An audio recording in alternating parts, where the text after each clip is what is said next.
తెచ్చుకున్న దక్షిణామూర్తి స్వరూపాన్ని బాగా పరిశీలనాత్మకంగా ఒకసారి అలా చూడండి.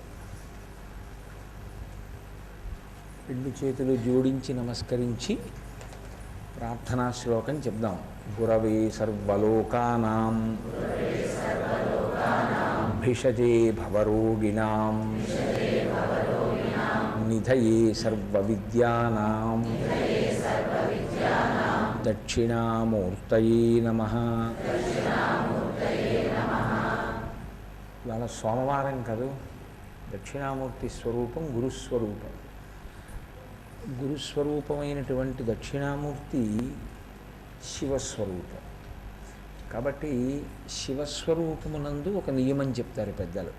ప్రయత్నపూర్వకంగానైనా దోషమేం లేదు, కానీ మారేడు దళాన్ని పట్టుకునేటప్పుడు ఈయన దగ్గర పట్టుకోవాలి. అందుకే అసలు నిజానికి మారేడు దళాలతో అర్చన అంటే భార్యతో కలిసి చెయ్యవలసినటువంటి అందమైన ప్రక్రియ. అదే రొట్టగా పోసి తీసివేయడం ఏమో అది ఇష్టపడతారేమో, కానీ నేను దానికి చాలా విరుద్ధం. నాకు చాలా అసహ్యం కూడా. పూజ చూడడమే నాకు చికాగ్గా ఉంటుంది. ఆ రొట్ట కింద తీసుకొచ్చి నేల మీద పోసేస్తూ ఉంటారు. అప్పుడే అయిపోయింది పూజ. పృథివీ లింగస్వరూపం. కంచిలో పృథ్వీలింగంగా ఉన్నాడు ఆయన. పృథివీ మీద పడేయగానే పూజ అయిపోయింది. నువ్వు చేసేది పునఃపూజ అంతే. మళ్ళీ ఆ దళాలతోనే పూజ చేసి ఒక అపచారాన్ని చేస్తున్నావు. అసలు నిజానికి మారేడు దళాన్ని శుభ్రం చేసి సిద్ధం చేసే కర్తవ్యం ఇద్దరి మీద ఉంటుంది. ఒకటి భార్య. అసలు ఆమె ఉన్నది అందుకే. ఆమె ఉన్నది ఎందుకు అంటే ఇంట్లో అగ్నిహోత్రాన్ని రక్షించడానికి. భర్త పూజ చేసుకునేటప్పుడు సంధ్యావందనానికి కావలసిన సామాగ్రిని, పూజకి కావలసిన ద్రవ్యాలని సిద్ధం చేయడం కోసం. ఆవిడ పూజ చేసుకుంటుందని లేదు, ఆయన పూజ చేస్తే ఆవిడ అమరుస్తుంది అని ధర్మపత్ని. అందుచేత ఆమెకి సగం పుణ్యం వేసేస్తారు. మారేడు దళాల్ని చక్కగా తడిబట్టతో తుడిచి ఈయన పట్టుకోవడానికి వీలుగా పెద్ద పళ్ళెంలో పేరుస్తుంది. 2 పళ్ళాలలో పేర్చి ఒక పళ్ళెం ఇస్తే ఆయన ఒక మారేడు దళాన్ని ఈయనతో పట్టుకుని శివలింగం మీద వేస్తుంటే పళ్ళెం ఖాళీ అయిన తర్వాత పెట్టేస్తే మళ్ళీ దళాలతో ఉన్న పళ్ళాన్ని మళ్ళీ అందిస్తుంటుంది. అది భార్యాభర్తలు కలిసి అందంగా మారేడు దళాలతో పూజ చేసుకునేటటువంటి విధానం కొరకు చేస్తూ ఉంటారు. సరే, నేను దానికి ఏం అడ్డూరాను, దాన్ని నేను విమర్శించనడానికి విమర్శించావుగా అంటారేమో. దాన్ని సద్బుద్ధి కొరకు స్వీకరిస్తే మంచిది. అందుకని అంతకుమించి అందులో విమర్శ ఏమీ లేదు అని మీరు గమనించవలసి ఉంటుంది. మన మనసు ఈశ్వరుని యందు దానికి నేనే సాక్ష్యం. మనసు నిలబడలేదనుకోండి, దానికి ఏం కంగారు పడక్కర్లేదు. అది దాని అలవాటు కదా. సదా మోహాటవ్యాం చరతి యువతీనాం కుచగిరౌ నటత్యాశ శాఖా స్వటతి ఝడితి స్వైరమభిత అంటారు శంకరులు. అది ఎప్పుడు తిరుగుతుంది, దాని అలవాటు అది. కాబట్టి తిరుగుతోంది. కానీ ఇప్పుడు నేను కొంచెం ప్రయత్నం చేస్తున్నాను దాన్ని వెనక్కి తీసుకురావడానికి. సఫలీకృతులను అవుతాను. సాధన చెయ్యగా ఎప్పటికో అప్పటికి వస్తుంది. అభ్యాసేప్యసమర్థోసి అని కదా గీతాచార్యుని వాక్కు. అభ్యాసం చేత సాధ్యమవుతుంది ఏదైనా. సో ఆ మూస తీసుకొచ్చి దాని నిండా నూనె రాస్తారు. నూనె రాసి మట్టి ముద్దని ఆ మూసలో పెట్టి ఒక చెక్క సుత్తితో కొడతారు. కొడితే అది బాగా లోపల కంట దిగుతుంది మట్టి. దిగిన తర్వాత ఆ మూస తిరగేసి ఒక ఆకు మీద కొడతారు. కొడితే నూనె వలన అది ఊడిపోతుంది ఆ మట్టి. కానీ బాగా నొక్కుకోవడంలో ఆ మూస వినాయకుడి రూపంలో ఉంటుంది. మట్టి ఆ ఎక్కడ నొక్కుకుందో అక్కడ వినాయకుడి యొక్క రూపాన్ని పొందుతుంది. అప్పుడు అది పూజార్హమవుతుంది. మట్టిగా పూజార్హము కాదు. మూసలో పడితే అది పూజకి యోగ్యత పొందుతుంది. ఆకుతో సహా తీసుకొచ్చి ఇంట్లో పెట్టి అప్పుడు ప్రాణప్రతిష్ఠ చేసి పూజ చేస్తారు. అలాగే మనసు కూడా ఆ మూస మీద పడాలి.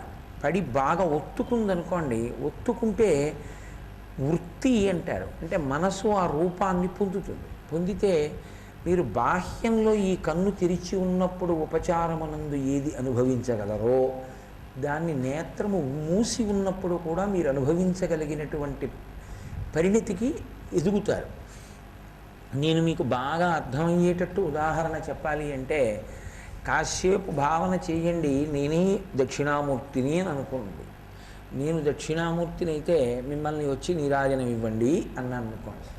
ఈశ్వరమూర్తులు ఎప్పుడు స్ఫుటముగా గోచరము కావు దేవాలయాల్లో. ఇప్పుడంటే అంతా అవైదికం అయిపోయింది కాబట్టి పెద్ద పెద్ద ఎలక్ట్రిక్ దీపాలు ఎన్ని వీలైతే అన్ని వేస్తున్నారు ఈశ్వరమూర్తుల మీదకి. అసలు శాస్త్రంలో అది విరుద్ధం, అలా వెయ్యరు. అందుకే ఇప్పటికీ మీరు ప్రాచీనమైన దేవాలయాల్లో చూస్తే ఎలక్ట్రిక్ ల్యాంప్స్ని ఫోకస్ చేయరు, దీపం వెలుగుతూ ఉంటుంది అంతే అటు ఇటు. ఆ దీపపు వెలుగులో ఈశ్వరుణ్ణి చూడాలి, ఆ దీపమే గురువు. ఆ గురువు గారి యొక్క బోధకాంతిలో ఈశ్వర దర్శనం అవుతుంది. ఇక్కడ ఆ దీపముల కాంతిలో చూడాలి తప్ప ఎక్కడ నిలబడ్డా స్పష్టంగా ఈశ్వరుడు కనిపించకూడదు. మీ ప్రయత్నం ఉండాలి. ఇప్పుడు నేను దక్షిణామూర్తిగా ఉన్నాననుకోండి, ఇంత వెలుతురు ఉండదు అని మీరు భావన చేయండి. ఓ 2 దీపములు వెలుగుతున్నాయి. ఆ దీపముల కాంతిలో నేను మీకు స్ఫుటంగా గోచరించను. కానీ నా దగ్గరకు వచ్చి మీరు నీరాజనం వెలిగించి తిప్పుతున్నారనుకోండి, నీరాజనం వెలిగించి తిప్పుతున్నప్పుడు భావగోచరము కావాలి. మీరు కన్నులు మూసుకుని అక్కడ లేని నీరాజనాన్ని, అక్కడ లేని దక్షిణామూర్తిని ఇక్కడ ఉపాసన చేసి మీరు నీరాజనం తిప్పుతుంటే ముద్ర బాగా పడింది మనసు మీద అన్న విషయాన్ని మనసే నిర్ధారణ చేస్తుంది. తిప్పు నీరాజనం అన్నారనుకోండి, మీరు ఇలా నీరాజనం తిప్పడానికి ఇలా కింద పెట్టేటప్పటికీ ఆయన కుడి పాదం, తెల్లటి పాదం, ఆ బొటన వేలు, దాని పక్కన ఉన్నటువంటి వేళ్ళు, ఆ చిన్న చిటికెన వేలు, ఆ పాదానికి పెట్టబడినటువంటి మంజీరం, ఆ మంజీరములకు ఉన్నటువంటి చిన్ని చిన్ని గంటలు, కొంచెం పైన మోకాలికి కింద ఉన్నటువంటి వేరొక మంజీరం, మోకాలు వరకు కనపడుతున్నటువంటి ఆయన స్వరూపం, ఆయన కట్టుకున్నటువంటి ఏనుగు తోలు, ఆ పాదం దగ్గర నుంచి నీరాజనం ఇలా కొద్దిగా పైకి ఎత్తారనుకోండి, ఇలా పైకి ఎత్తేటప్పటికీ ఆయన కుడికాలు కింద పెట్టి ఎడంకాలు తొడ మీద పెట్టారు కాబట్టి ఆ ఎడమ పాదం కనపడుతుంది. దానికి ఉన్నటువంటి ఉపరితలం, ఆ బొటన వేలు యొక్క చివరి భాగం ప్రకాశిస్తూ కనపడి, చిన్ని చిన్ని వేళ్ల యొక్క చివర్లు ఏదో కర్పూరాన్ని జేబు రుమాల్లో ముద్ద కడితే ఎలా ఉంటుందో అలా సువాసనలతో కూడుకున్నటువంటి వేళ్ల యొక్క చివర్లు.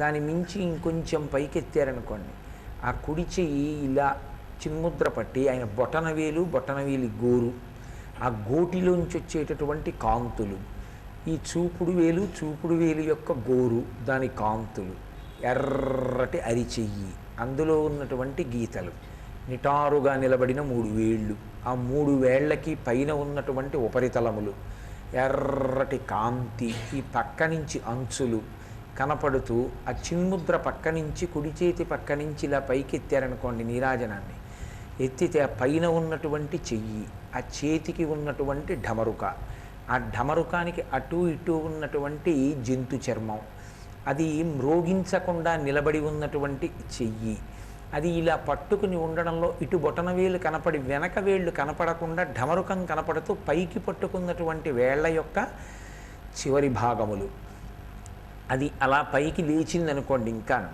నీరాజనం ఇలా పైకి లేస్తే కుడి చేతి వైపు నుంచి తిరుగుతోంది కాబట్టి కొన్ని నీరాజనం ఆ ఎడం పక్కకి, అంటే స్వామివారి ఎడం చేతి వైపుకి దిగుతున్నప్పుడు ఆ కిరీటం యొక్క ఉపరితలం, అందులో మణులు, ఆ మణుల యొక్క కాంతులు, నీరాజనపు కాంతులతో కలిసి వస్తున్నటువంటి కొత్త కాంతులు, గంగతో తడిసినటువంటి ఆయన ఎర్రని జుత్తు, ఆ కిరీటం వెనక ఉన్నటువంటి కపర్దీయని పెద్ద కొప్పు కనపడుతుంటే అక్కడక్కడ కిందకి వేలాడుతున్నటువంటి జటలు, ఆ పక్క నుంచి ఇలా దింపుతున్నప్పుడు ఆయన చెవికి పెట్టబడినటువంటి ఆభరణం, ఆ ఆభరణపు కాంతులలో ఆయన బుగ్గలు మెరిసిపోతుంటే ఇలా దింపుతూ ఇలా ముఖం వంక చూస్తే నీరాజనపు కాంతులు పడి ఆయన విభూతి రేఖలు, 2 అందమైన కళ్ళు, మధ్యలో ఉన్నటువంటి ఆ 3వ కన్ను బొట్టుగా మారి గుండ్రటి కుంకం బొట్టుగా ప్రకాశిస్తుంటే, కొనదేరినటువంటి ముక్కు, చిన్న చిరునవ్వు నవ్వుతూ ముడుచుకోకుండా కొద్దిగా విచ్చుకోకుండా దంతపంక్తి కనపడనటువంటి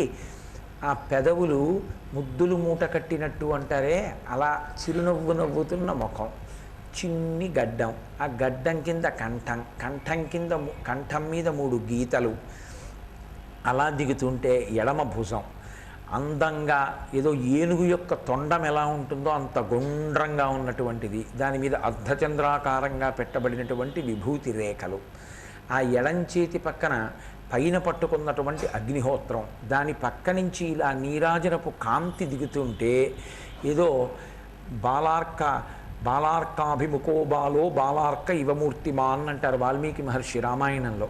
ఇటు నీరాజనపు జ్వాల, అటు ఆయన చేతిలోని జ్వాల, రెండు జ్వాలలు ఇలా ఊగుతూ ఒకదాంతో ఒకటి పోటీ పడుతుంటే, ఈ జ్వాల కాంతి ఆ జ్వాల కాంతి ఆ కింద నీడ పడుతుంటే, ఈ కర్పూర నీరాజనపు కాంతుల చేత ఆ జ్వాలని ఇలా చేతిలో పట్టుకున్న స్వామి పిడికిలి ఇప్పుడు ఇలా పట్టుకుని ఉండడం చేత ఆ ఎడమ చేతి వేళ్ళకి పెట్టబడినటువంటి ఉంగరాలు, ఆ ఉంగరాలలో ఉన్నటువంటి మణులు, ఆ మణుల యొక్క కాంతులు, ఆ చిటికిన వేలు, ఆ వేళ్ళు ముడుచుకుని ఉండడం చేత ఆ సాధనాన్ని పట్టుకుని ఉండడంలో ఆ ఎర్రటి రక్తం చింది ఎర్రటి కాంతులు పైకి కొడుతుంటే గుప్పెట్లోంచి, ఆ పక్క నుంచి ఆ చేతికి ఇలా కిందకి దింపితే నీరాజనాన్ని, ఆ ఎడం చేతి వైపు కిందనున్న రెండవ చెయ్యి, ఆ రెండవ చేతిలో ఇలా 4 వేళ్ళు ముడిచి పైన పెట్టిన బొటన వేలు, అందులో పట్టుకున్నటువంటి తాళపత్ర గ్రంథాలు, ఆ చేతి పిడికిలి,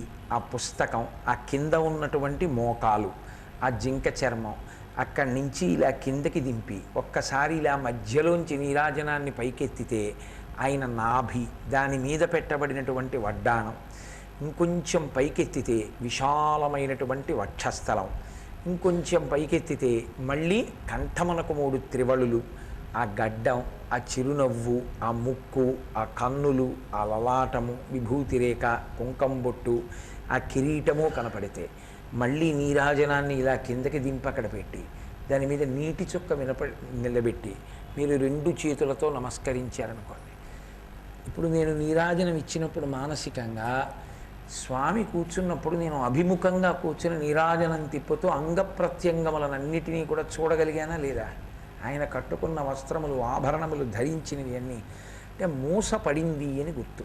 ఇందులో ఎక్కడైనా నీరాజనం తిప్పుతుండగా అయోమయం వచ్చేసింది అనుకోండి, ఎటు తిరుగుతోంది, కుడి చేతి పక్కకి తిరుగుతోందా, ఎడం చేతి పక్కకి తిరుగుతోందా, ఢమరుకం తర్వాత ఏమిటి వస్తుందని ఆగిపోయింది అనుకోండి, మీరేమి దానికి కంగారు పడక్కర్లేదు. మీ ఎదురుగుండా ఉన్న మూర్తిని ఒక్క పర్యాయం చూసి మీరు సాధన అన్నదానికి పర్యాయ పదం అదే. మీ ఎదురుగుండా ఉన్న మూర్తికి మీరు నీరాజనం ఇచ్చినట్లుగా కొద్ది చీకట్లో గురువుగారి మాటలనేటటువంటి దీపాల కాంతులలో కనపడని మూర్తిని జ్వాలలో చూస్తుంటే ఎలా ఉంటుందో మీరు నీరాజనం తిప్పుతూ చూశారనుకోండి, దక్షిణామూర్తి అనుగ్రహానికి అదే సాధన. ఇప్పుడు నేను మీతో చేయించకుండా చేయించాను ధ్యానం, మీరు చెయ్యండి అని చెప్పలేదు. ఎందుకని అంటే మీరు ఆ మూర్తిని ఇంకా అంత బాగా పట్టుకున్నారో లేదో, మీరు అలా చెయ్యలేకపోయానన్న కంగారు మీకు ఎందుకు కల్పించాలి అని నేను చెప్తూ మీతో చేయించేశాను. కానీ ఇప్పుడు మీకు అలవాటు అయిపోయింది, ఎలా తిప్పచ్చు నీరాజనం మానసికంగా అన్నది పట్టుకున్నారు. ఇప్పుడు దీన్ని తైలధార అంటారు. అంటే మనస్సుకి కదలడానికి అవకాశం ఉందా లేదా? ఉంది. ఎందుకని అంటే చెయ్యి చూస్తే మళ్ళీ పైది చూడాలి, అందుకని కదులుతోంది మనస్సు. కదులుతున్న మనస్సు కదలకుండా ఒక్క వస్తువుని పట్టుకుంది.